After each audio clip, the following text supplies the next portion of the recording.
Yes, we tow a 27-foot Airstream with a minivan. This is shocking for many people, and many of you have expressed your concern for our safety, and we really appreciate it. The whole thing is set up by the folks at Can-Am, and it really does tow like a dream. But today, we want to explain to you a little bit of how we got here and how the whole thing transpired.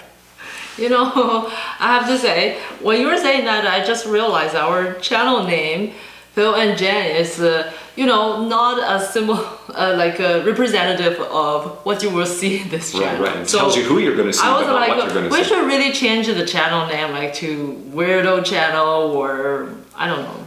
The random show. Or something like that. We're a little bit odd, off the beaten path a little bit. We're tea lovers, bird watchers, and adventurers, hikers, campers. Right. We tow with the minivan, Airstreamers, which we will explain in this video, but I also do garden when it's -10. I bet when I first start to dig up the garden in the snow, most people think I'm insane, but now... They did. Even I did. I was out there. Yeah, but well, it works. Now I'm a little bit celebrity. She's a neighborhood celebrity, no question about it. People love her garden. Vegetable garden. Anyway, and also that, I started to do some like health and wellness. We just post a video on skipping, but more videos are coming. We don't have Advils or aspirin, just don't need. We don't take any pills. We sleep well, eat well. Actually, we make lard. We eat. I always eat what we whole want. meal, and we still didn't gain weight. Actually, you lost almost like what? 10 pounds? 10 pounds? Yeah, almost like that. Without even trying. That's we also the best don't measure super carefully what we do, so that's why the best part is we don't even try. We don't have any issues that most of our peers have, like reflex or reflux and stuff. So in this channel, I'd like to share some different ways to look at the health and fix the little things, like how to grow your hair naturally and stuff like that. So, well, if you're interested in those kind of content, a little bit weird, a little bit bizarre, not what mainstream with videos are doing, please consider subscribe to our channel. And click that notify bell. And if you like what we're talking about here today, give us a thumbs up.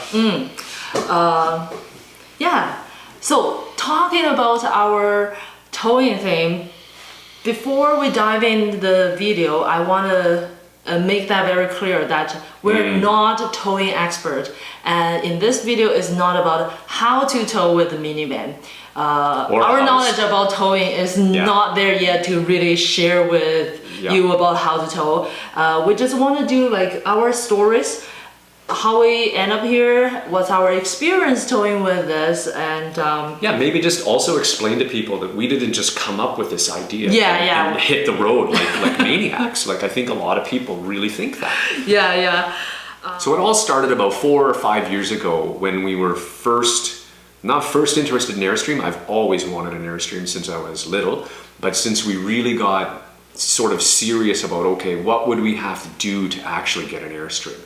And one of the most obvious things on the list was, well, we're going to have to get a tow vehicle, because at that time we're in a Honda Civic. Clearly not going to tow pretty much anything. That's okay, we were looking pretty far down the road. So we're like, okay, probably F-150, maybe a heavy duty truck, like a 250, a Ram 2500, like something. What are we going to need? Start looking, and this is kind of what we're seeing. Now, it's because we're really fixed on 27 feet. We're really, we're big. We're narrowing down our options. We're looking at kind of 27 feet being our, well, actually 27, 28 at the time, but that was our sweet spot. 30 was kind of out, and lower than that was kind of out. So it's pretty big. Gonna need a truck. And we had, previous to the Civic, we had a big 8-cylinder SUV. It was really fun, and it really drank the gas. It was super expensive to keep on the road. So not super excited to go back to something like that, like a big truck, even though I was looking at lots of them are much more fuel efficient now. But so That's where we were at. So what do you do when you have all of this information and this conflict? Well, when you're just planning, you forget about it. Just say, hey, you know what? There's an RV show coming up. Let's just go look at Airstreams instead of worry about the whole tow vehicle thing. Yeah. And that's exactly what we did. We headed to the Ottawa RV show to look at Airstreams because there was a representation from Airstream there, and we got to actually be in one and touch one, which was super exciting for us. I was so excited. I still remember that. Yeah, me too. And now we can touch our own, which is even more exciting. Anyway, but what we didn't expect, but what did come up at that seminar was an interesting seminar by a fellow named Andy about RV towing. And so we went to that because we were looking for tow vehicles, and we're in a position to learn. We know nothing about towing. And what we learned there, what we saw there was really fascinating. Andy from Can-Am RV did a presentation that covered the math and the physics, sort of the sort of theoretical side of towing, how it works and how it works best, and how you shouldn't do it theoretically. And then they showed practical examples and real world testing, and even stuff that they did on the track, on a test track with cones, with the RV going in, zigzagging in, with all kinds of, let's say, non-traditional tow vehicles. And for us, this was a game changer. Mind blowing. Yeah. Mind blowing. We were like, hey, maybe we don't need a big truck. So eventually we got the van in 2021. 2021. Yeah. Right before our cross-Canada trip. Exactly. And it was actually based on Can-Am's recommendation. They did tons of towing with the Caravan, I think. Yeah, I had asked them about a van, and they said, we've got 300,000 kilometers on a Dodge Caravan. All we tow with it is 27 and bigger. They tow the 30-footer with it. Yeah, classic. And what? Classic. Yeah, so, and the same year we also put in an order for Airstream. At that time, because of COVID, they tell us, your RV is gonna be here till probably 2024, and that's right. Surprise, surprise, we got an email in 2023. Big surprise, yeah. Right? Exciting on one hand, it's really here, and exciting, terrifying on the other hand, because the bill is also here. Yeah, and we didn't even plan anything. Like, now what, right? Yeah, we kind of ordered it, and then 2024 is so far, we let it. Yeah, actually, the funny thing is, when I first saw the email, I saw it was a phishing email. Because it was like, great news, you were blah, blah, blah. I'm like, Once I archived it, I was like, wait a second. On the delete. No, yeah. You did archive it. I did archive. Then I'm like, I recognize the name and the address. I'm like, no way. So I kind of retrieved it. And yeah, that was funny. Okay, I have to admit that when we first, sit down at the seminar, when he started to introduce the idea that you don't need a heavy tow truck to tow the Airstream, it was just as shocking for us too. Yeah, indeed. Right? Because we have been visiting many RV dealers, non-Airstream RV dealers, Airstream RV dealer. We actually went to like 2 out of 3 Canadian RV Airstream. Right? Yeah, only 3 Airstreams in Canada, and we've been to 2. Yeah. Out of 3. Yeah, and everywhere we go, because we were looking for changing our vehicle, so we always ask about towing options and stuff, and all the answer we've got were very standard and very simple. They look at the sticker and they look at the vehicle sticker, compare the number, right? And that's how you know. Yeah, many of them pushing us to heavy duty trucks because of that. Because it's 27. Yeah.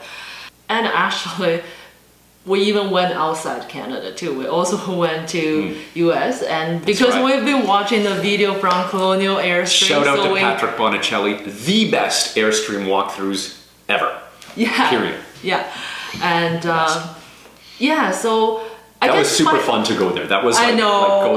You go see a YouTube star that we always love. He wasn't in that day. Yeah. I was heartbroken. Anyway, I guess the point I'm saying this is not to say, hey, those people are not doing anything, but just why are they not doing anything? Because it makes sense not to do. They're RV dealers, right? Why do they have to look into towing? Everything is there, flat, and you just follow what everybody is doing.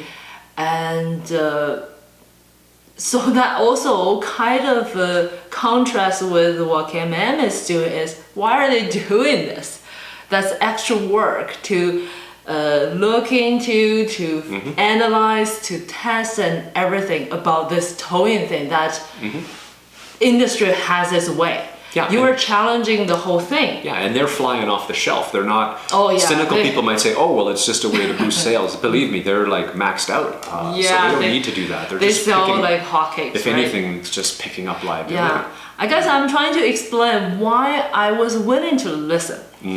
They, as somebody who don't have to do extra things, not only did that, but also what they're doing is very controversial, challenging, put extra unnecessary risk for them, because if like us have anything happen to do with towing, they are gonna be in trouble, or at least being investigated about this whole thing, right?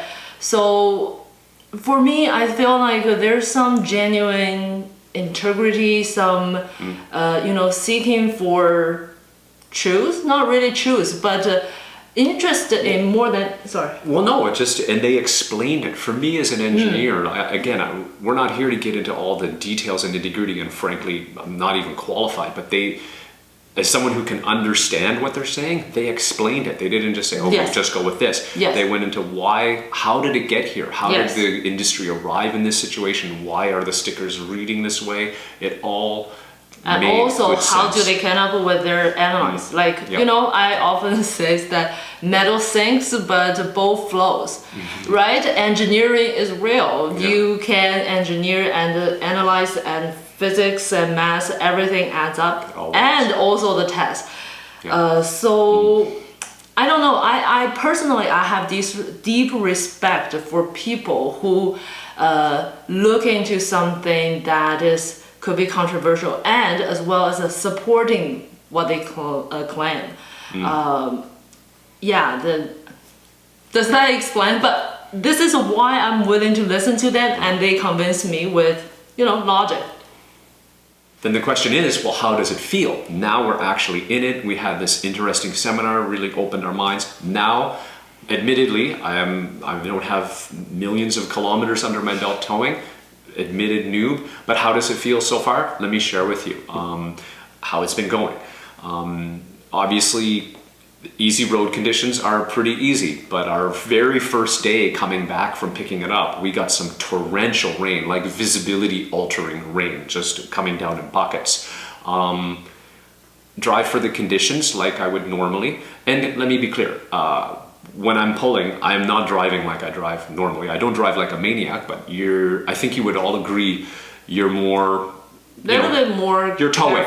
You got to be careful. I would be lying if I said I didn't know there's a trailer there. I always know there's a trailer behind me. And I also help. She's good, actually, guys. Don't roll your eyes. All the guys just roll their eyes. I don't talk. Good. I like to observe. I like to feel. I like to observe whenever we turn. I want to see how this the Airstream turns. So she keeps an eye on it. It's really handy. Not like what you're thinking. I keep aware. But we got some torrential rain, and it handled just fine in that. So another interesting thing is when we were getting the initiation from Marshall, and he took us out for a little drive to kind of get us familiar. Here's how it's going to sound and feel when you're towing. He said when we're going down a two-lane highway, like opposing traffic, one lane each highway. I never know how people call that. Do they call that a one-lane highway with opposing traffic, or two-lane? I asked you that so many times. So I'll be clear. It's like this, right? And he said when a semi passes, you might feel a little and back. But you don't want to feel, of course, more than one, just and back. But to be honest, traveling, again, limited experience, and haven't been on the smaller roads that are rated at 100 kilometers an hour. Here in Ontario, they're all 80. Semis pass, big tractor trailers pass. I don't feel a thing. Doesn't feel a thing when we cross, with those big trucks. Yeah. No, we're solid. Really nothing. On the 4-lane highways, same. It's really steady, really stable, very comfortable. Probably my most interesting experience has been crossing the Mackinac Bridge, going from the lower peninsula of Michigan to the upper peninsula of Michigan. There's this gorgeous bridge, but half of it, it's got 2 lanes. One of the lanes is open steel grate, and the other one is paved. And I picked the open steel grate lane. And that was about a 60-70 kilometer an hour crosswind, so a significant crosswind. I didn't like that very much. I quickly but safely got myself onto the pavement, felt much better, much more stable, but you know, the crosswind was evident, but the van wasn't jumping around, everything was stable, but I could feel it, and I was, again, reduced my speed to drive safer. And we noticed that the bridge, the speed limit for commercial trucks, transport trucks, transport truck is 20 miles an hour. Miles an hour, so yeah. That was interesting.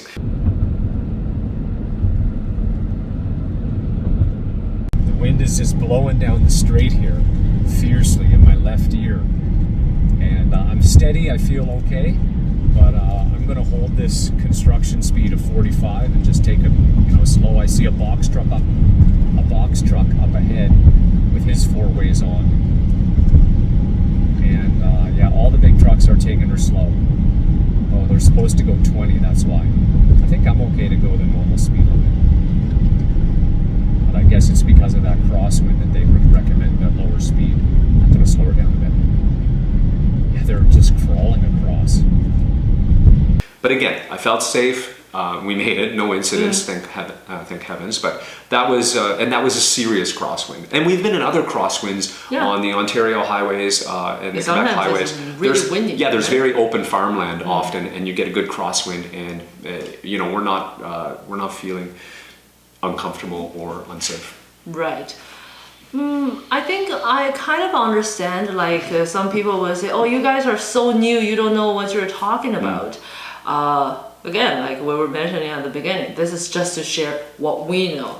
And we've been like talking to a lot of people, you know, with our setup, we often have people approaching us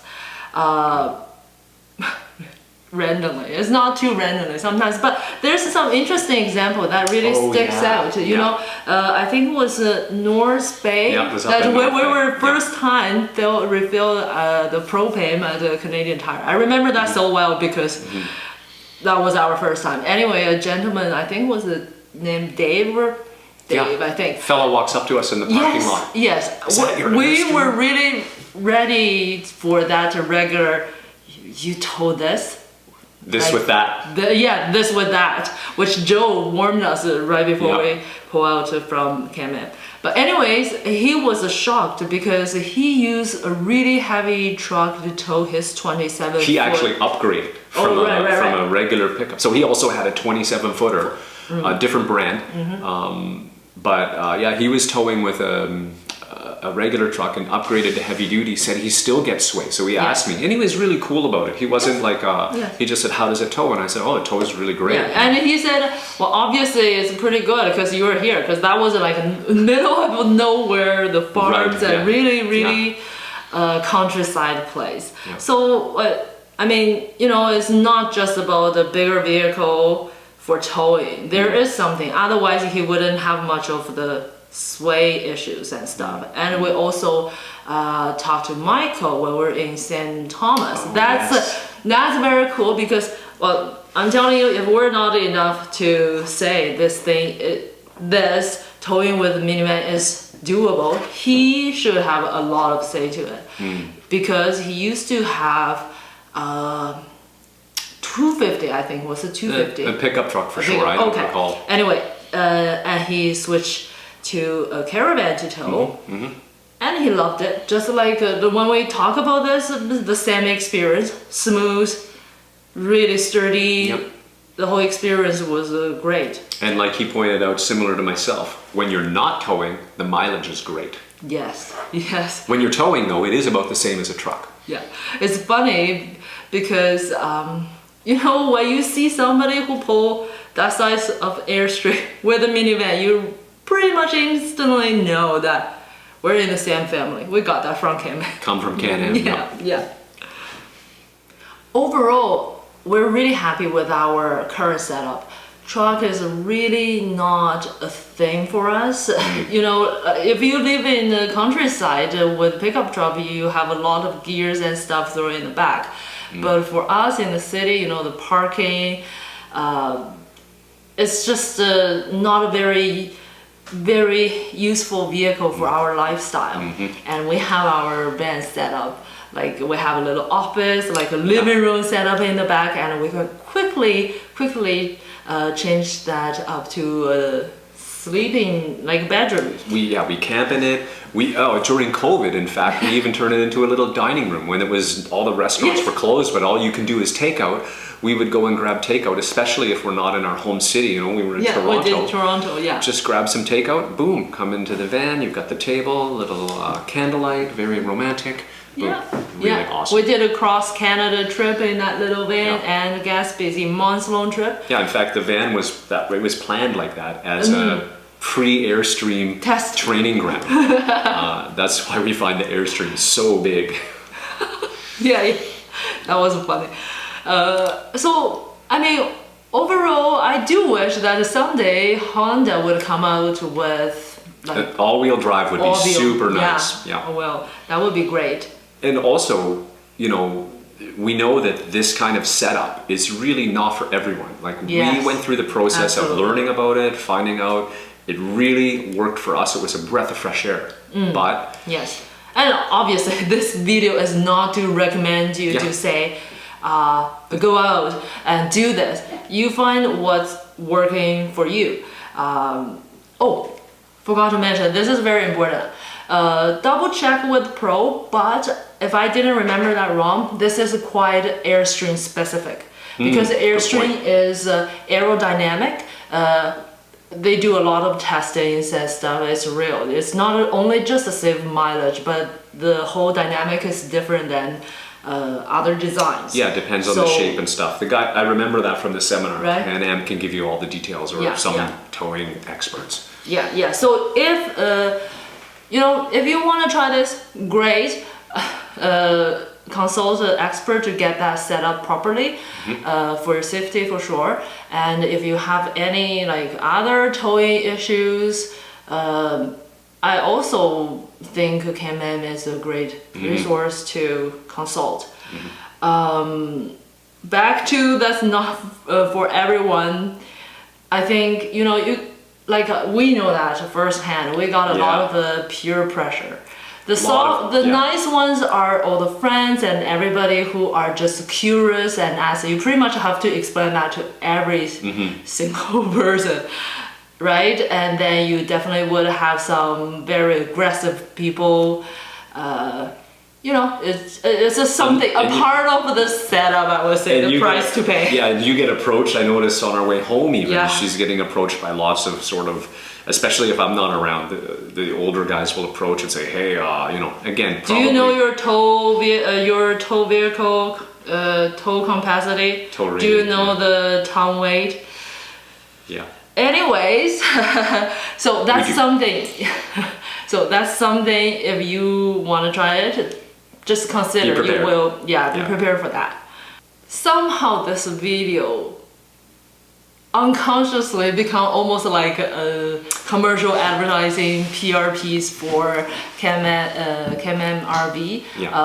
Obviously, we're not paid. Not sponsored by Can-Am Not at RV. all. Like we mentioned, they have a really good sales. They don't need us at all. But I do highly recommend. How much do I trust them? We trust them with our lives, right? But also, seriously, with all the experience we've had with them, it's just exceptional. That's for sure. Right? Joe is our salesperson. He was... How many questions I asked Joe before we put a dime on the table over the years, and hours, long emails of questions. Cars, everything. Generators, tow vehicles, what's the inside like, what's the outside like, propane, this, that. Yes, everything. The reply is always super full, informative, really thought after, always provide extra information that we didn't know we need. And like didn't think of, It's very, it never feels like dismissive. It's a salesperson reply, if you know what I'm saying. Very patient and very really helpful. Absolutely. And also at the orientation, Marshall was full day there. Like we mentioned, Marshall's like a superhero. Yes. Like I mentioned, we went to many RV dealers, not a couple of them. Yeah, and we asked about orientation. Most of them say 2 to 3 hours, half day, like a really considered quite long orientations, and they also. Have that, a lot of things you can check out online. Yeah, you can just check that on YouTube. Marshall was with us from 9 in the morning till 7 at night.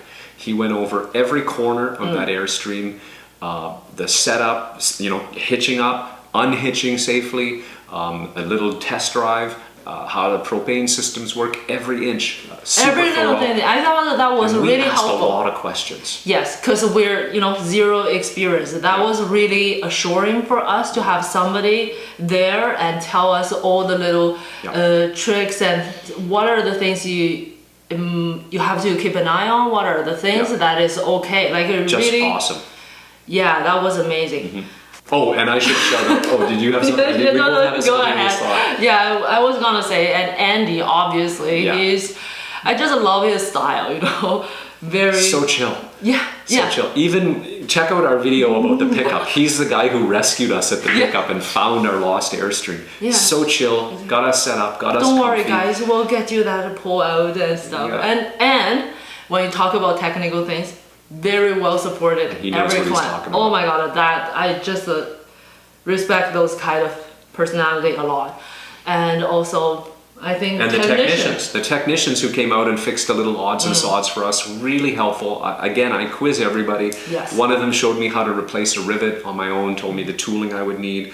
Just very, very helpful, very patient, and just great. So again, it's not a promo for Can-Am, but we're really happy with them. We feel like they do a great job, and then a little bit more, like just fantastic. So if you like this kind of video, give our darn. The traditional YouTube drill. Subscribe, like, and share. And the notify bell. Click the notify bell and do all those things. Until next time. Bye. Safe towing. We're back home. The mothership of Airstreams, Can-Am RV. And don't be alarmed if you come here. You will see other crazy towing vehicles. They also have many other models other than Airstream for sale here. And deep in the yard is a whole lot of Airstreams. This is Excella 1000. Somehow sounds like some limited edition. Probably classic, it's huge. Even the font of Airstream is different.